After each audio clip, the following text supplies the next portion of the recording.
Хууль бусаар олсон хөрөнгө гэж мэдсээр байж олж авсан, хуургасан, шилжүүлсэн, их усүрийг нь халахвчилсан, нуун далдалсан, өмчлөх, эзэмших, ашиглах эрхийг шилжүүлсэн, шинж чанар, хэлбэр, байршлыг өөрчилсөнийг мөнгө угаах гин.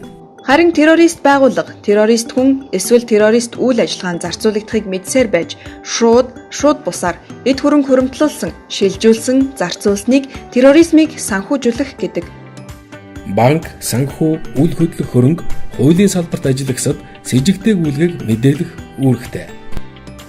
Ялангуяа ийм гүйлгээнүүдэд тусгаалan хяналт тавих үүрэгтэй. Ер нь банк санхүүгийн үйл ажиллагаа эрхэлж байгаа хүмүүс харилцагчдаа таньж мэдэх үүрэг хүлээдэг. Интернет, гар утсаар хийгдэж байгаа гүйлгээнд онцгой анхаарч, эрсдлээс урьдчилан сэргийлэх арга хэмжээг та авах ёстой. Харилцагчаа таньж мэдхийн тулд та аль болох дэлгэрэнгүй тодорхой мэдээллийг гаргуулж авах нь чухал. Хэрэв танд с жиг төрвөл санхүүгийн мэдээллийн албанд 24 цагийн дотор мэдээлэх ёстой. Таны мэдээллийн нууцыг чандлан хадгална.